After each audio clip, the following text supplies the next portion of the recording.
Hey everyone, welcome to another one of my videos. My name is Missy. This little sweet baby here is Matilda and she is 2 months old. So this is my 2-month update. Oh my god, I forgot my phone with my stats. Hold on.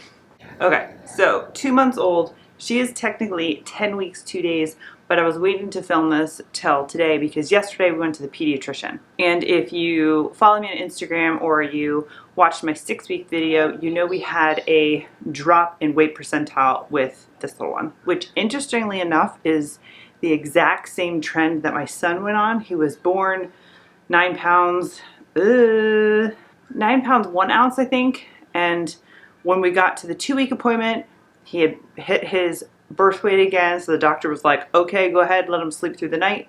And he slept through the night, and then at the next appointment, which I think at that point was a month, something like that, he had then dropped percentile. So he was like going like 80 or 90% and then dropped. The percentile is what I'm talking about. It's this curve. I'll show like an example like here. Also, you know, one of the reasons I like my pediatrician too is like babies are not robots. They're not, you know, black and white. This is just my belief. So, you know, not every single baby is going to follow an exact textbook trend. You know, it's a guideline. Obviously, you want them to do certain things, but I wasn't particularly freaking out. Some of my mom friends were like, oh my God, you need to go to the pediatrician like every week till this is resolved. Maybe you should think about supplementing with formula and things like that. And I was just trusting my mom gut and I was trusting my pediatrician, and we had talked about a couple things.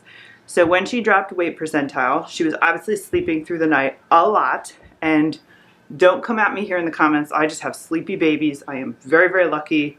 I do not complain whatsoever about anything else. She was sleeping probably like 7, 8, 9 hours overnight as a 1-month-old. And then I would wrap her like I have now. And sometimes she would sleep. I'd try to feed every 2 hours during the day, but if she was passed out, sometimes I'd stretch it to 2.5, 3 hours and then wake her up before feeding. So the feeding numbers, it's like 8 to 12 feedings during the day. Some of the days I was averaging like 6, 7 feedings only. So it could have been that. And during that time, she was going through a phase where she was spitting up a lot. That's new to me. Paul never really spit up, so we've just been trying to kind of deal with it. Paul had horrific gas. She does not. Paul did not spit up. She does. So those are like the GI issues that we're trying to navigate. New baby, new issues kind of a thing. So those were going against her around the 1-month mark. She was sleeping a lot. I was missing feedings. That was my fault. And she was spitting up. So the spitting up has come and gone. It's like, seems like it's back right now. So what we've been doing is I have an infant scale, and every morning she wakes up at like 6 a.m. I do my first feeding and I put her back down. She sleeps for anywhere 2 to 3 hours. The next feeding, so the first feeding that she's like up and around the house, I bring her downstairs, I change her diaper, and I weigh her basically naked to get her weight. And I've been doing that every single day. And luckily it's been going up. That's good. And then the other thing we did is we sacrificed our night sleep and we started waking up every 3 hours at night. So her bedtime is 7. So I put her down at 7 and then I'd wake up at 10, and then it was every 3 hours till usually like 6, 7 in the morning. Sometimes I was struggling with my alarm. Sometimes it was 4 hours because I just would snooze, or there's a couple times I turned my alarm off in my sleep. I'm a very heavy sleeper. We did that for the last 3 weeks. It was supposed to be a 2-week, but I needed Matt to come with me and he was really busy last week. So it ended up being 3 weeks till we did her 2-month appointment from the previous one. So we had this 3-week period to basically chunk her up. So when we went on her 6-week appointment, I believe she was 9 pounds 1 ounce, and she weighed yesterday 10 pounds 9 ounces. So the pediatrician was like, that's fine. He said, keep with the 2 to 3 during the day, but at night you can let her sleep. And I kind of tried to ask him like how long. He didn't really say. So we're kind of just going with what did we do last night? Last night was 7 hours. So we're trying to do a 7-hour stretch overnight, and I'm just going to keep weighing her every day. And if I see her weight plateau or I see it start dipping again, I will then just shorten that to maybe 4 or 5 hour chunks at a time during the night instead of the 3 to 4 is what we're trying to do. So we're adjusting with that. But other than that, she's doing really well.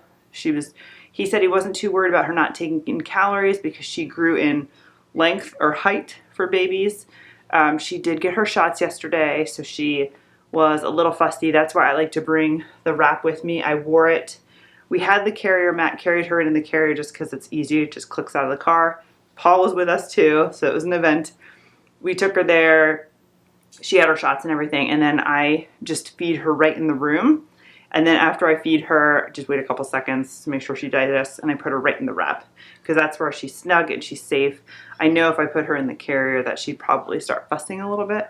That was yesterday, and then she has her next appointment, I guess the 4-month appointment, and in times with Paul's 2.5-year appointment. So we did them both at the same time.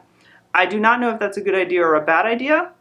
So we shall see how that goes, but Matt is going to come with me. He always comes with me. He's so good like that. So at least I have help. It's more, honestly, at this point, Paul, because even in the parking lot, oh my gosh, he is a country boy. He's not used to parking lots. So, I'm like hawk on him, making sure he's not bolting or something. The 1 second I let go of his hand or something, things like that. So stat-wise from yesterday, let's see. So I said she's 10 pounds, 9 ounces. She's 10 weeks old, so that puts her in the 19th percentile for weight.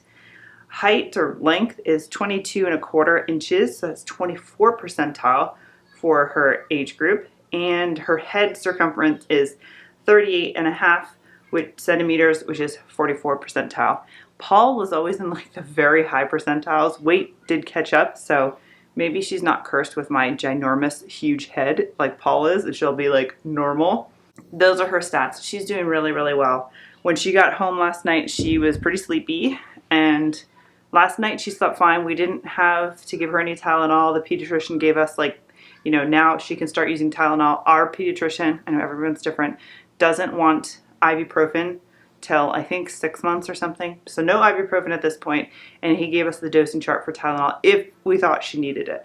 So I didn't think she needed it, and this is just what I do. I do what's called like a detox bath for her. There are so many different kinds you can look up for babies and whatnot. I do it for Paul too. So what I do is she's still in she's only in the little baby pool. The 3-in-1 baby tub. It's actually, I keep it up there in my bookcase. I'm running out of room for storing baby stuff in this house. But anyway, it doesn't really hold that much. I have no idea how much it holds. I'll put down here if I can figure out how much water that thing holds. But I put it in the kitchen right next to the sink. I actually fill the sink basin up with warm water, and I just pour a mason jar of the warm water slowly over her in the bathtub. She seems to really like it that way, instead of just like immersing her in water. I did that yesterday, and to that basin of water, my sink is full. It was like a tablespoon of Epsom salt and like a teaspoon of baking soda. That's it. There's like a whole bunch of other ones. There's ones with like clay and apple cider vinegar. I didn't have any clay. There's a certain kind of clay you can use, but this is just what I did. So then I didn't use any soap on her, and just kind of, like I said, I put her in her little bathtub, has a sling. I lay her in there, and I actually take my reusable wipes. They're just these little cotton wipe things. We use them for everything. I just put one on her belly and one on each leg so she doesn't get cold, and then I just drizzle the warm water over her body. She really likes that. She was like kicking and stuff. And then I tried to let her soak for like 10 minutes in there, but she was like getting bored or just wanted out. So then I took her out, got in her jammies, brought her upstairs. She fussed for like a second going to bed, but that's not really unusual for her. So I would say she took the vaccines very, very well. And then I don't think I've ever shown you guys this. So I have this for Paul too. I got this on Amazon, and now I have one for both my kids. And then I just put a label up here. But this is a health record book. So I know you can keep it in on your phone. Some people like to do spreadsheets. I just like books because I feel like unless it gets lost, it's not getting deleted. My cloud storage isn't getting full. It's not being hacked or anything. And I did this for Paul, and I really like it. And it gives you can put in here, I need to fill hers out. You can fill out information for all of the appointments, and it goes from birth to, I believe, 18 years old. Yeah, it goes all the way through 18 years old, so you can keep track of all of those appointments. Then there are a space for notes about the baby's birth that you can record in here. So it's kind of like, almost like, I can't think of a word, almost like a journal in a sense that you can, record things like that. And in addition to all the wellness visits, it also has a section for sick child call and visits, which I liked because Paul luckily has not been to the doctor very often. He had an eye infection when he was an infant. He was not pooping for a really long time. That was another wellness visit or a sick visit. And then just recently he had the fever and went. That's like the only time in his whole 2 years that he's been to the pediatrician. But I could easily get my book and be like, okay, here's when he had this eye infection. I know there's other ways to do it, but I really enjoy this book. And then you can record any illnesses, allergies, accidents, chronic conditions.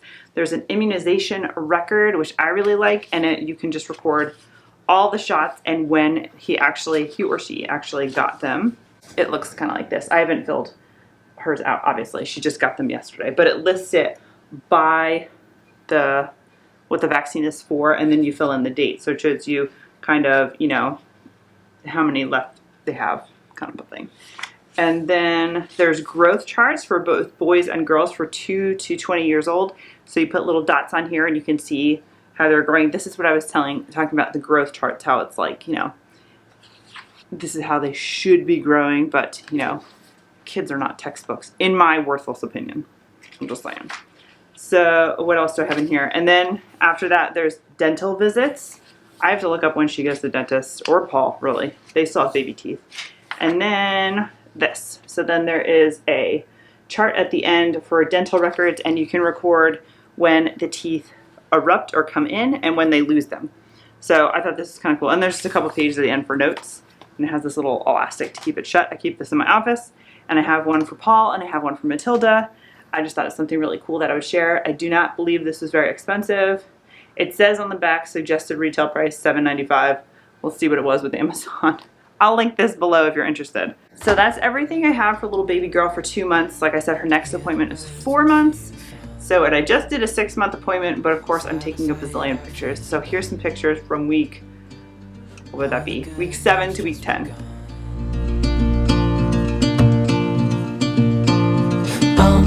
We know what we have, let's hold on tight. Found what we're looking for in life. Call us crazy, but things are finally right. With you and I, the future is bright. Oh, you and I, we got it. Oh, we don't need no